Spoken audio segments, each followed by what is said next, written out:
Hey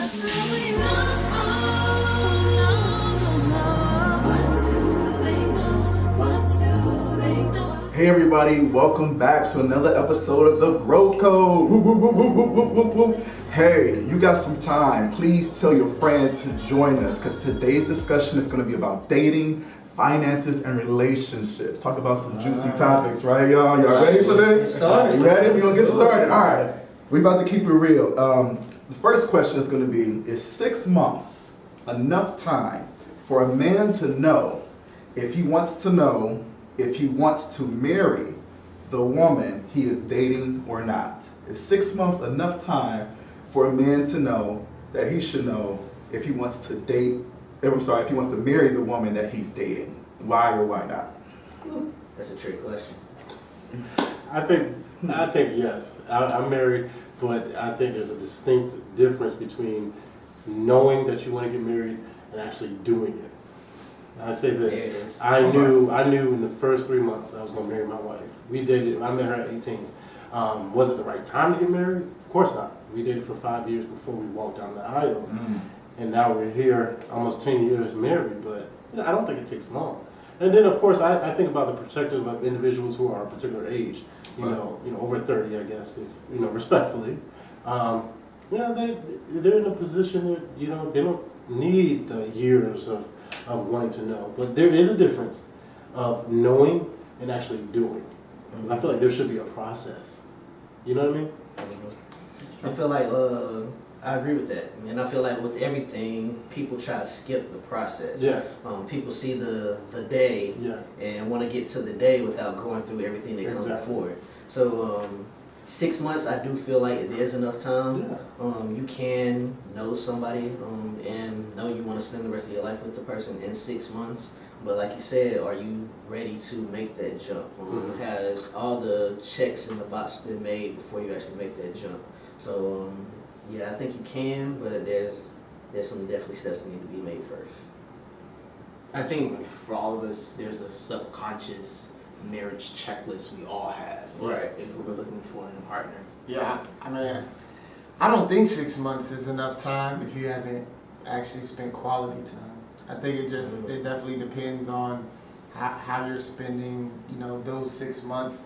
And I also think it's not about, I don't think you can know in 6 months. I think you may think you're ready to get married, but I think in order to know, depending on who you are, if you have certain things that you, like you said, that checklist that are important to you, then it may take some time to see if that person is true to those things on your list. Because a lot of people can put up a facade for 3 months, 6 months, and then you end up getting married to them and they're not that person. So I think giving it time isn't a bad thing, but I also think it depends on the level of interaction. Like during the pandemic, if you was with that person for, all the time, you're going to get to really know who that individual is intimately. So I think there's probably a couple different factors. Absolutely.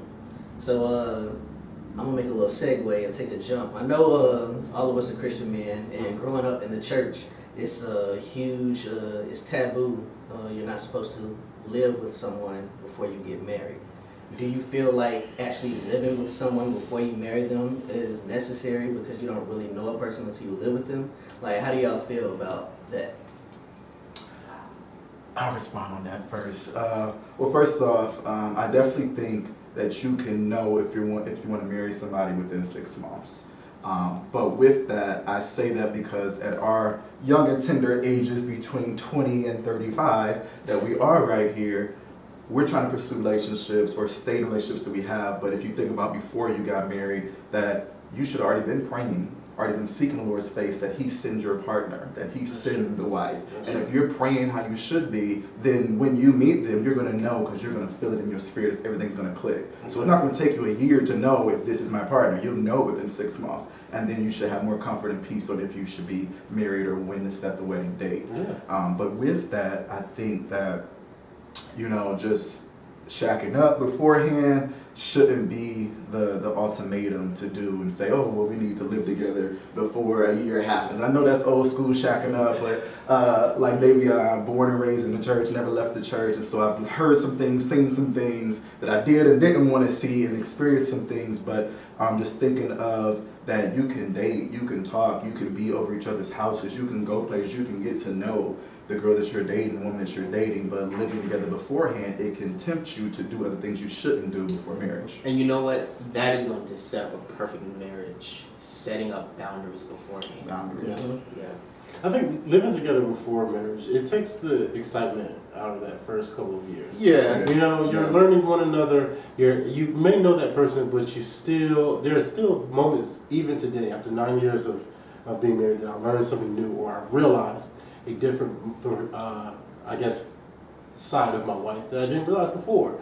And so if I lived with her beforehand, I think I would have messed up the journey of being married in that first year of learning who she is, learning who she knows me to be and who I am, and even challenging myself to learn how to deal with being married to someone or living with someone. You know, of course we grow up with siblings and parents and stuff like that, but now I have somebody sleeping in my bed every single night versus, you know, for years growing up by myself. So it takes out the excitement of the first year. I also think it depends, like, what you're gonna go, what your basis is. Is it the Bible, or is it just what tradition has taught us to be the way things should be? And I can't even answer that right now. You know, what does the Bible say about it? Is there any clear direction on exactly how you're supposed to live when you're getting ready to get married or engaged? Like, what scriptures are there that support you can't be with that person? I'm glad you said that, because biblically speaking, I can have 3, 4, 5 wives.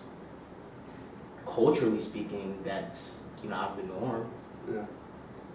Yeah, and that's what I'm saying. Like, I think you have to go back to the Word to find the answer. But I also think it depends on your intentions, right? Like, if you're living together and it's not, you don't find scripture that says, hey, you're not supposed to live together, then what are your intentions on living with that person? Right. Is it just because you want somebody there all the time when it's, when it's convenient, or are you really trying to get to know this person because your intentions are to marry them one day? So I think those are some things you definitely have to consider when making that decision. Absolutely. Speaking of that, let's go into the next section.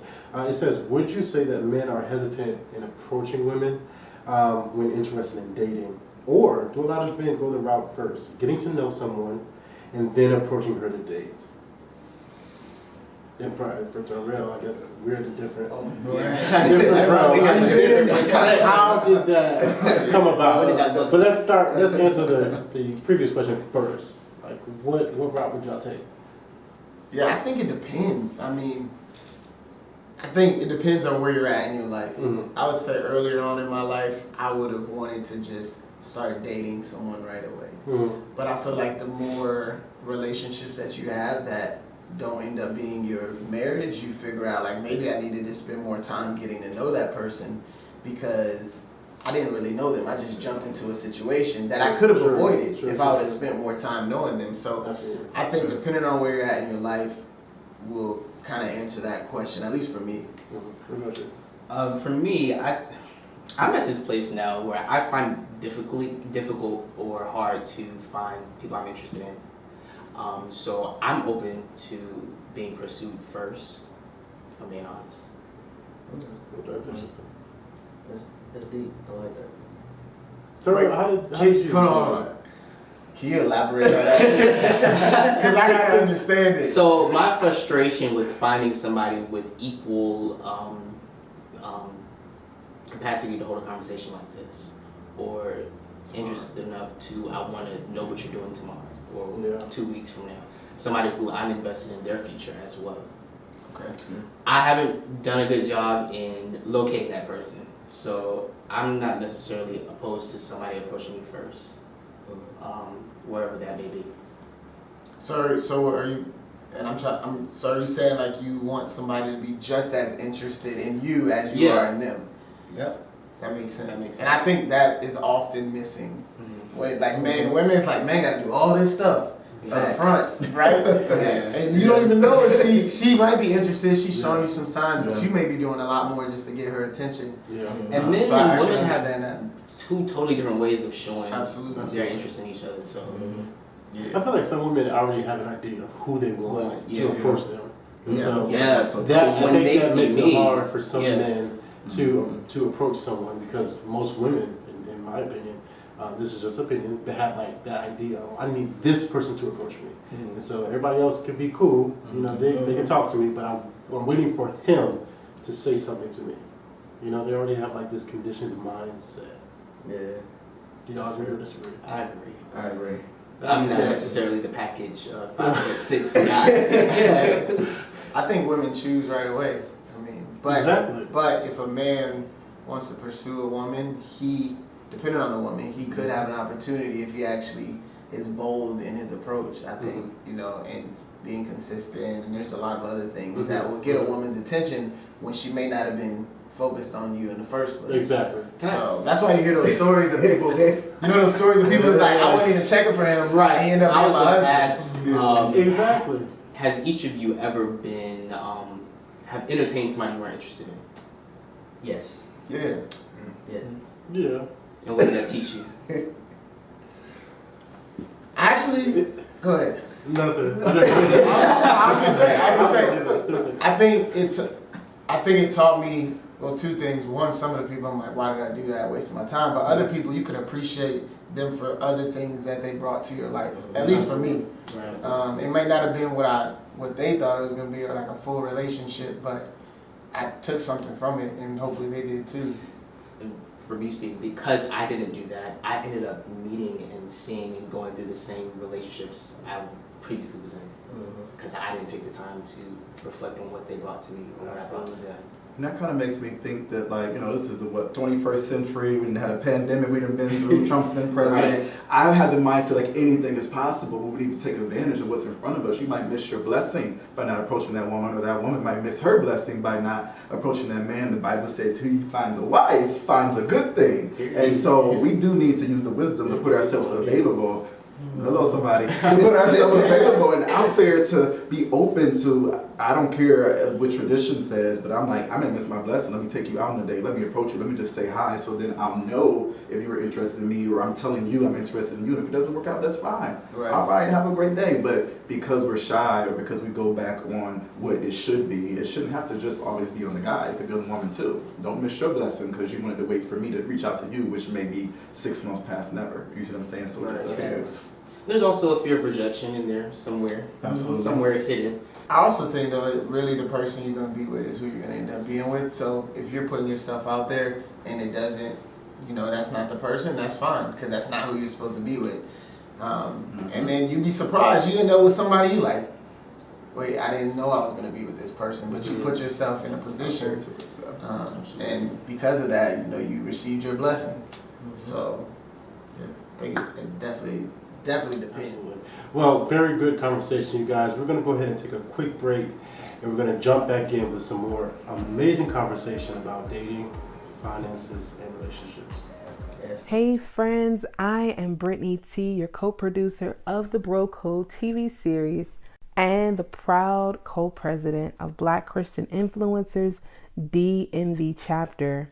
Listen, one of our dynamic members and influencers, Latrice Carpenter, is hosting a singles gala black tie affair. It's all going down next Saturday, February 12th, 2022, from 7 to 11 p.m. at the Villas in Hanover, Maryland. Now, ladies, I'm sorry, but this event is completely sold out for you.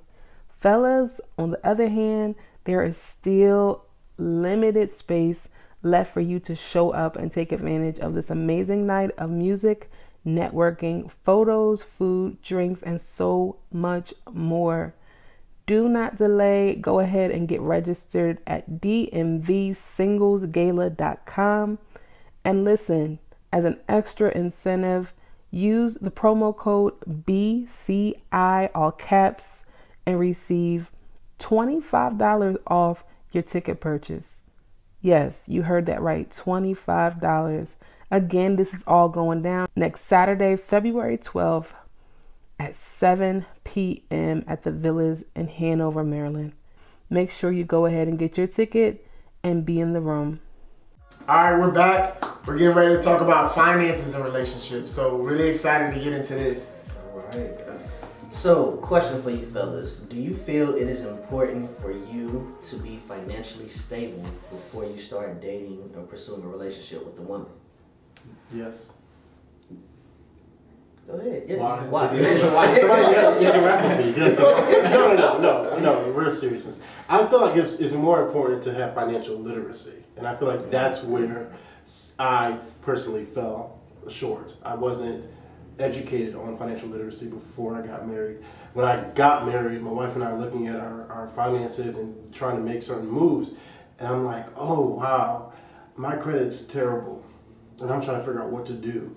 And so I remember talking to my parents and questioning them about certain perspectives of my finances. And, with that came with a little bit of heartache and poor choices, of course. But it's so important for us to teach our generation, our next generation, our children, and even each other, having conversations with one another about financial literacy so that we are prepared when we get into relationships. And I feel like that's where we fall short. Yeah. I agree with you. Go ahead. No, I was just gonna say, ideally, I think the answer is yes, right? But a lot of times you meet that person and the time is right, and this is when you want to get married and move forward, and you may not be in a place financially, to support her or to support your relationship in general. So I think sometimes you just got to move and you learn it along the way. But ideally, if it was in the perfect world, you want to be financially stable, I think. Would it be wrong if the wife was the breadwinner? If she was what? The breadwinner. I don't see anything wrong with that. No, I don't see that. Nothing wrong with that. I mean, it's 2021, so I mean, of course, we're not in those days where the men has to, work. I think in 2021, I feel like both parties have to work based on our economy. Right. That's a different conversation. Yeah. Right. So, but I mean, I would be extremely ecstatic if my wife was the breadwinner. and she has been in some points of our marriage. I mean, this is 9 years in the game. I'm not new to this. And so there have been times where I am true to it. Thank you.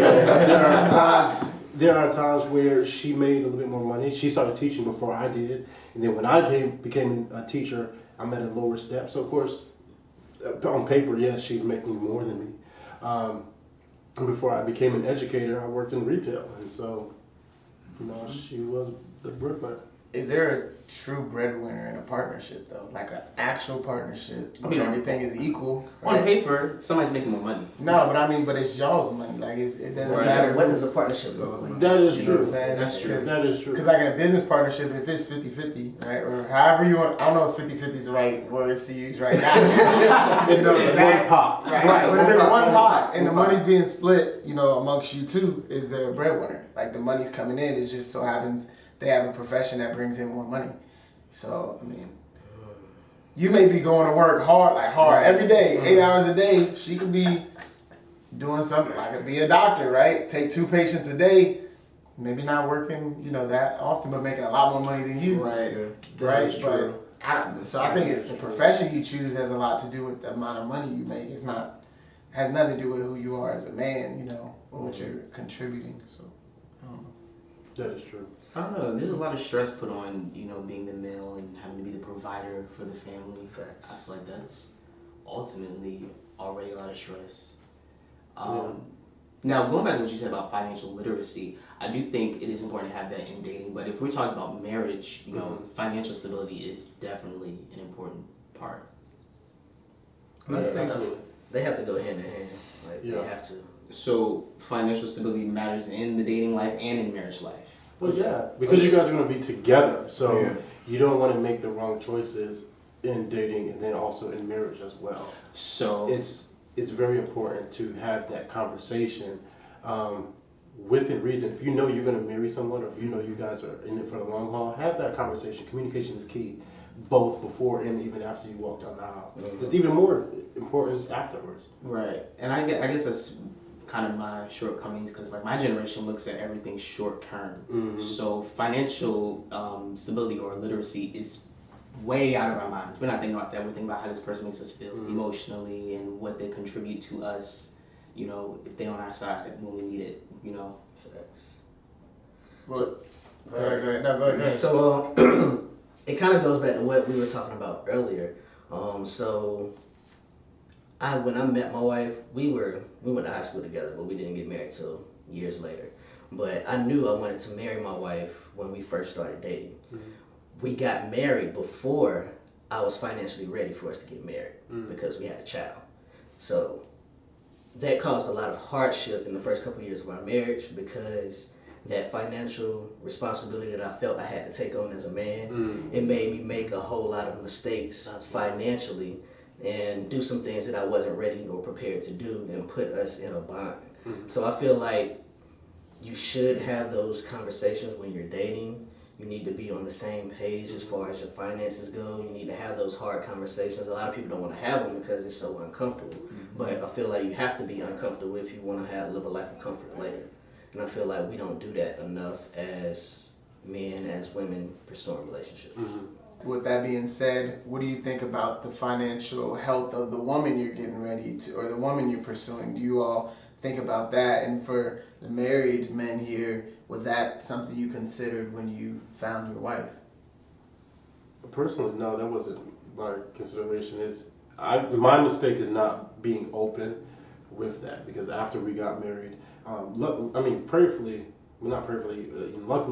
her credit was amazing. She had great financial education, and so she made great choices. But personally, we didn't have that communication until after we were married, and then we had to, like Tyrone said, we had some growing pains to deal with in the marriage because we weren't on the same page financially.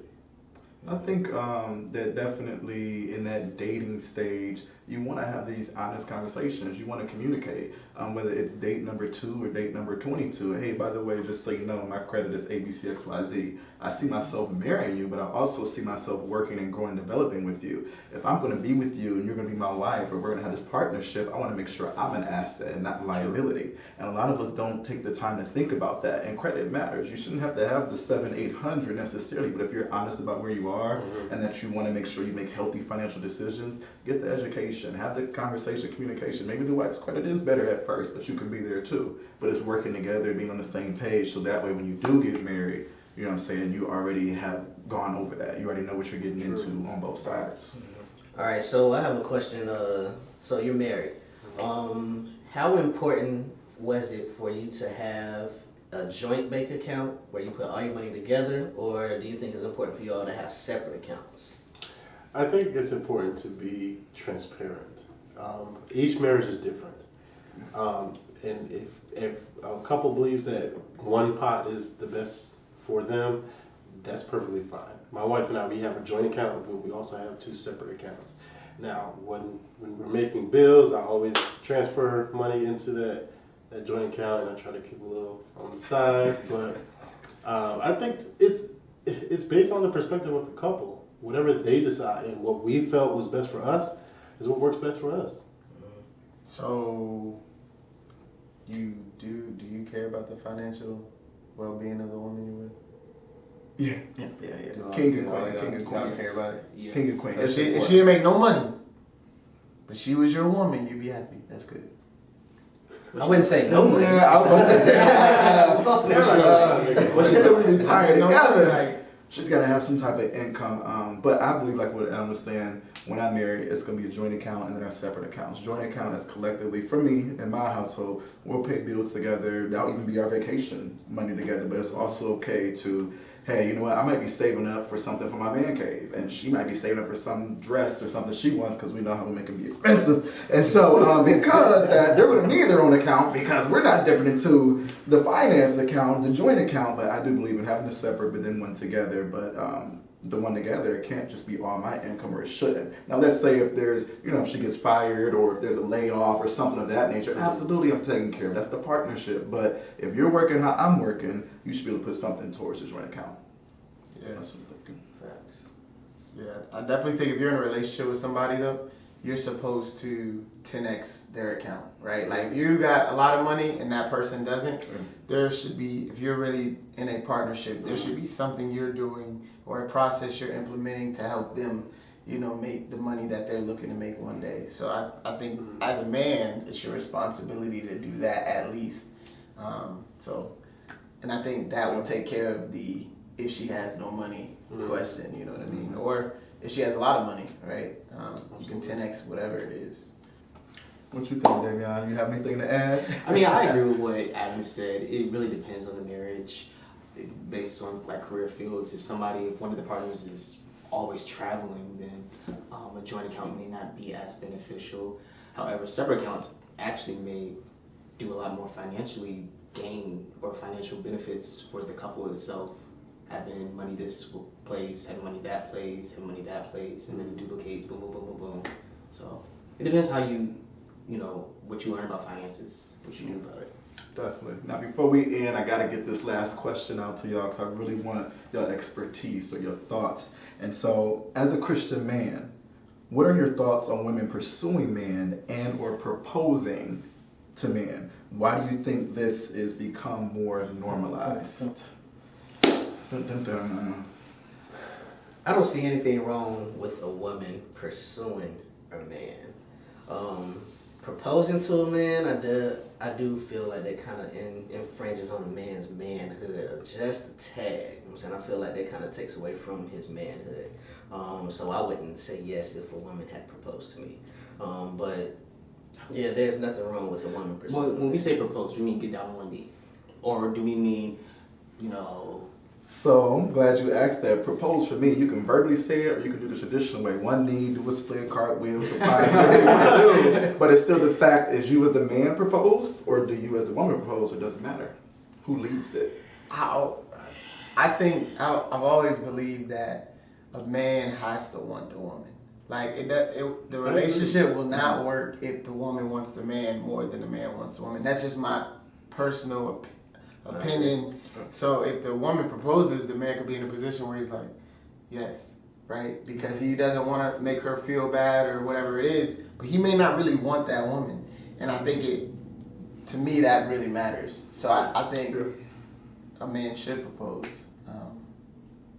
I mean, I agree with that because then I had a conversation about this with a friend, and we were saying biblically, you know, we have to think about their perspective. He who finds a wife finds a good thing, of course, but then also another biblical perspective is when a man wants a woman, he brings a gift to the father, and he brings a gift to the wife, to the woman, and if they agree, he leaves, prepares the house or prepares his room with his future bride, and then they go back after the house is prepared and then they get married. So biblically, I feel like, you know, if we as Christian men want to keep that same value and moral of what God has established, yes, men should pursue, should propose, you know, the person they want to be with. I feel like the women have, and I respect women wanting and desiring to be more active and engaged in that process, but you know, biblically, we have to think about that perspective. I wholeheartedly agree with you, but unfortunately that is all the time that we have today. But make sure you go and follow CA Vision Media on YouTube and at c.a.visionmedia_ on Instagram and Facebook to stay up to date on new episodes. Also, be sure to follow Happily Better After on YouTube and at Happily Better on all social media platforms for the replay. Thank you so much for watching. We'll see you next time.